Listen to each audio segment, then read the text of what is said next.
Praise the Lord hallelujah. खुदा यीशु मसीह के अजीम और जलाल नाम में मेरी तरफ से आपको बहुत बहुत सलाम। आप इस वक्त देख रहे हैं quiz and Bible stories with अना। मैं इस प्रोग्राम में आपको खुश आमदीद और वेलकम करती हूँ और ईमान रखती हूँ कि इस प्रोग्राम से भी आप यकीनन बरकत पाएंगे। जैसा कि आपको पता है, हम आपके साथ कहानी शेयर करते हैं बाइबल मुकद्दस में से, और उसी कहानी के मुतल्लिक ही सवालात किए जाते हैं। तो ये सवालात ज़रूर आप अपने बच्चों के साथ शेयर किया करें। और जो बच्चे इस वक्त मुझे देख रहे हैं, आप बच्चे ज़रूर अपने मम्मा पापा के साथ शेयर किया करें, अपने फ्रेंड्स वगैरह के साथ शेयर किया करें, ताकि आइंदा आने वाले दिनों में खुदा की बड़ी गवाही कायम हो और आइंदा आने वाले दिनों में खुदा के बड़े जलाल ज़ाहिर हों। आमीन। तो आए वक्त को ज़ाया किए बगैर हम अपने बच्चों से मिलते हैं। तो आए सबसे पहले हम अपने बच्चों से मिलते हैं। हेलो बच्चों, कैसे हो आप? खुदा का शुक्र है। Praise the Lord. इसी तरह खुदा यीशु मसीह की शुक्रगुजारी हमेशा आपकी ज़िंदगियों में रहे और आइंदा आने वाले दिनों में खुदा आपको अपने जलाल के लिए कसरत से इस्तेमाल करे। आमीन आमीन। Praise the Lord. तो आए हम अपने फर्स्ट सेगमेंट की तरफ बढ़ते हैं, जिसका नाम है story time. Story time. Very good. तो आज जो हमारी स्टोरी है वो है पहला गुनाह जो आदम और हवा ने किया था। तो आज हम उसके बारे में सीखेंगे। तो आए हम स्टोरी सुनते हैं कि बागी अदन से उनको क्यों बाहर निकाला गया। तो आज हम इसके बारे में भी सीखेंगे। हम नहीं जानते कि आदम और हवा कब तक अपने खूबसूरत बाग में आराम और चैन से रहे। वो खुदा से इस तरह बातें करते थे जिस तरह कोई दोस्त अपने दोस्त से बातें करता है। वो इसी तरह करते थे जैसे खुदा उनको करने को कहता था और किसी बुराई के बारे में वो ना जानते थे। ताहम आदम और हवा को चाहिए था कि वो हमेशा खुदा के हुक्म को माने।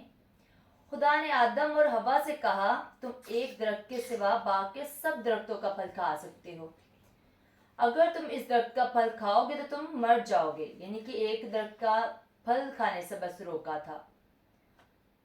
अब हम देखते हैं कि जानवरों में एक सांप था जो शैतान, जो बदरू है और हमें गुनाह करने पर आमादा करता है। वो सांप में दाखिल हुआ ताकि औरत को गुनाह करने पर आमादा करे। सांप ने हव्वा से कहा, तुम मरोगे नहीं। खुदा जानता है कि अगर तुम इस फल में से खाओगे तो तुम्हारी आंखें खुल जाएंगी और नेको बद की पहचान कर सकोगे। हव्वा ने सांप का कहा मान लिया। उसने फल की तरफ देखा कि वो फल खाने के लिए अच्छा और आंखों को खुशनुमा मालूम होता है और अक्ल बख्शने के लिए खूब है। खुदा के हुक्म की परवाह ना करते हुए उसने फल ले लिया और उसे खाया और फिर बाद में आदम को भी दिया, यानी कि जो उसका शौहर था।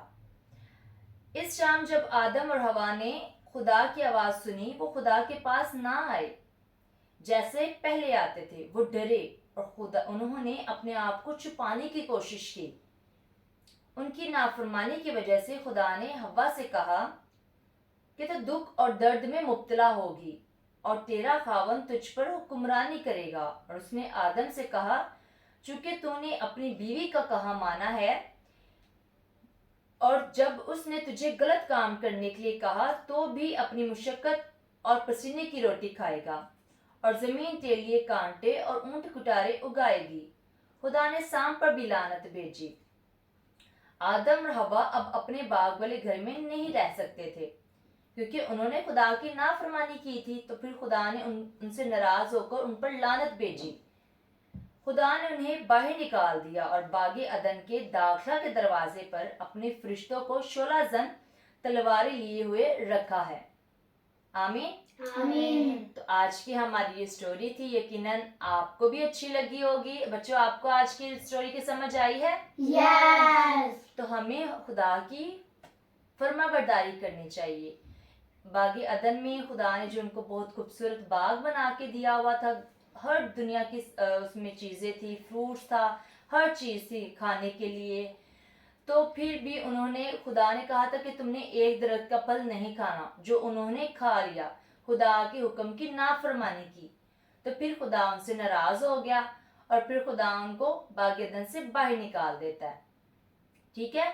تو آپ کو اسٹوری اچھی لگی ہے؟ Yes. آمین. تو آج کی جو ہماری یہ اسٹوری تھی تو ہمیں خدا کے حکم کی فرما برداری کرنی چاہیے, ہمیں خدا کے احکامات کو ماننا چاہیے, ہمیں نافرمانی نہیں کرنی چاہیے, اس سے خدا ناراض ہو جاتا ہے اور بے شک اس کی محبت لازوال ہے. تو ہمیں چاہیے کہ ہم خدا کے حکم کی پیروی کریں. آمین.